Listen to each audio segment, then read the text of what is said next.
Hey guys, Luke here, and in today's video we're going to talk about how you can ride waves kite surfing in offshore or cross-offshore conditions. So over this year, since the end of last year, Francis and I joined the Kitesurfing World Cup Tour, the GKA World Tour, and so we've been following the tour around, and that basically encompasses two different disciplines, and that is wave riding and also strapless freestyle. And so during that time we've ridden in probably two very remarkable offshore wave conditions, and one is Ponta Preta, which is a right-hander in Cape Verde, and the other is right behind us here, which is Mauritius, and this is One Eye. This is the left-hander for One Eye out the back that you can see behind me.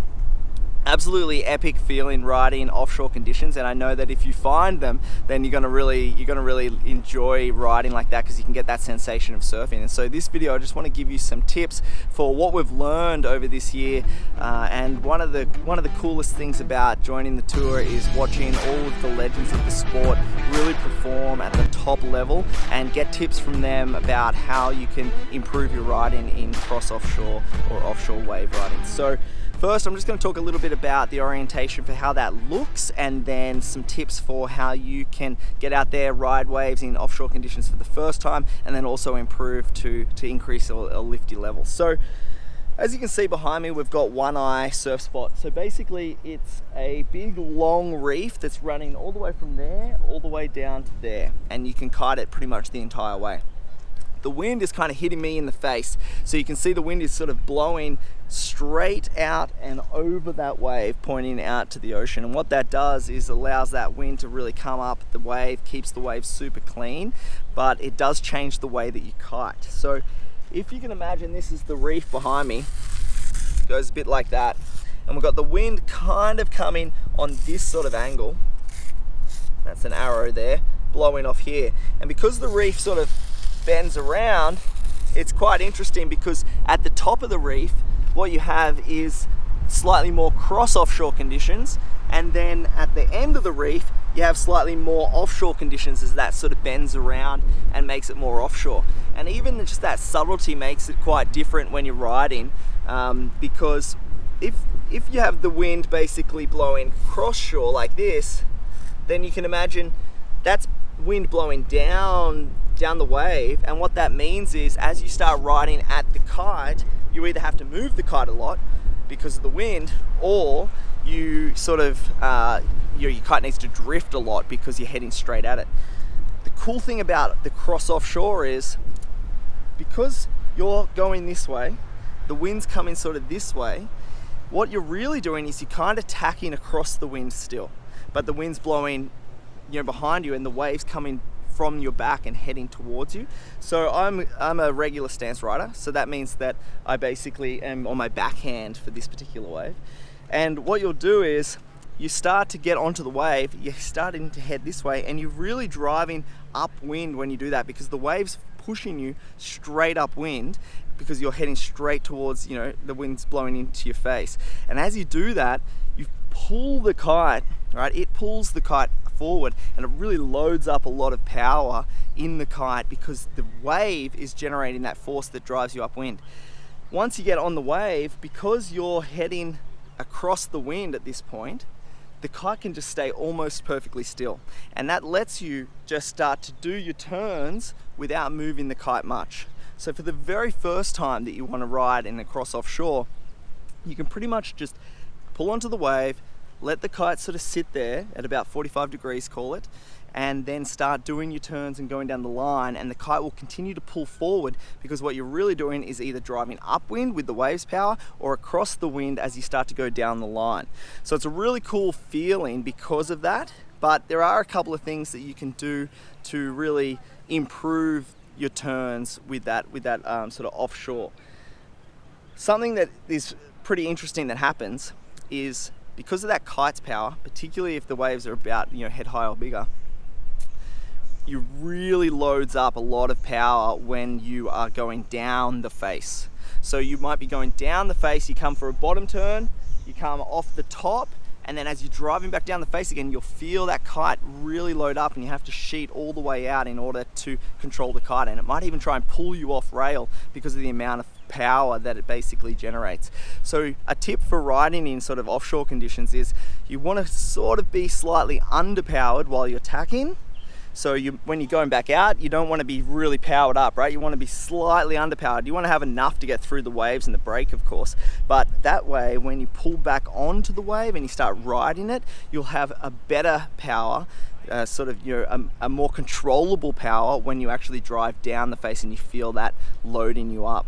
Now, let's talk about a couple of tips you can implement into your bottom turn and your top turn. Something that really took me a long time to learn is just how different it feels when you're doing your bottom and top turn to most other kite surfing techniques. And the reason is that when you initiate your bottom turn, if you've got speed and you initiate your bottom turn, what happens is your lines go slack for a second. So what you can do is basically, as you're about to do your bottom turn, the kite will be low, and you sort of pop it up just a little bit with your bar. That will drive it up into the sky a little bit higher. As you're doing your bottom turn, you're driving it back down, right? And it's going down as you do your bottom turn, and then the lines will be slack.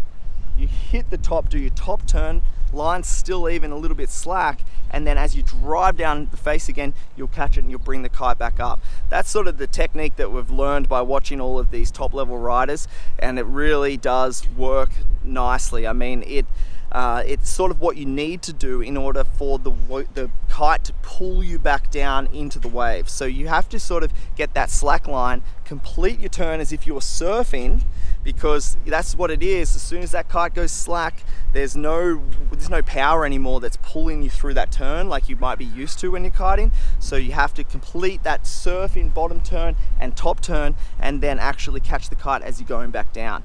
Now the same can be said on the other direction, so that's going on my forehand for a right-hander.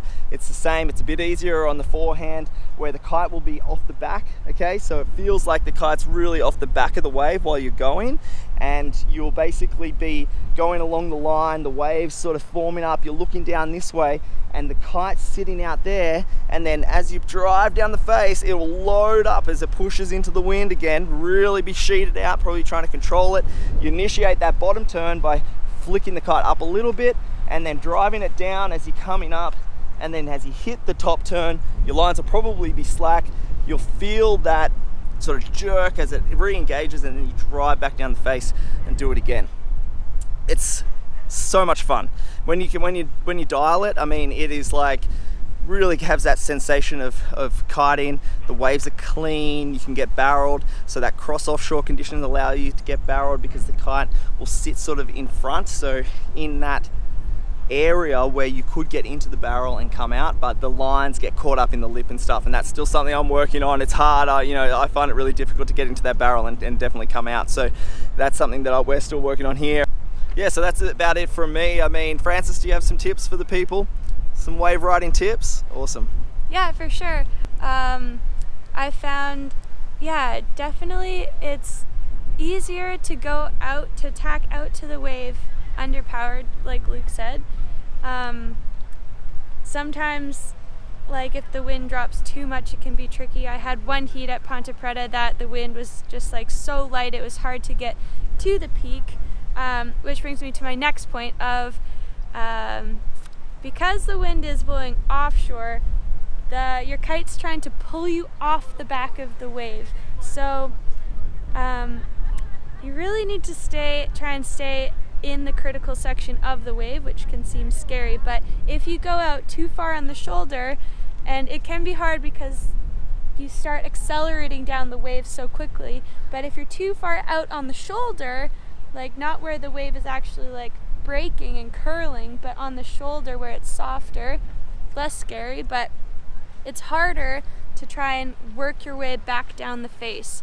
So for myself, it's been just working my way slowly up to coming from behind the peak and coming from behind the sections and getting in that critical section of the wave, because that actually pushes you back down and it is easier. So if you're starting out kite surfing in offshore wind and you're discouraged because you can't seem to get a turn in, try going a little bit deeper and deeper and waiting for the wave to really stand up before you initiate your first bottom to top turn, because that part of the wave is what's going to push you back down. Yeah, and so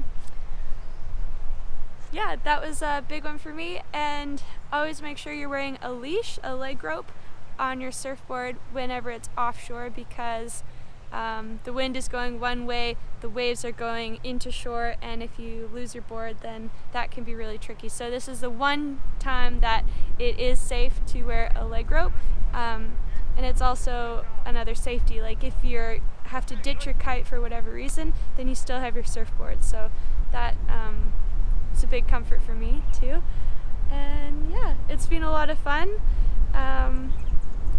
Yeah, I feel like I've come a long way. In Ponte Preta, I mean, I still couldn't even switch my feet on my surfboard, so trying to tack out to the peak was really hard, and now 3 months later it's no problem at all. So yeah, it's been a lot of fun, a really cool year, and I still have a long way to go, but hope you can find these tips helpful.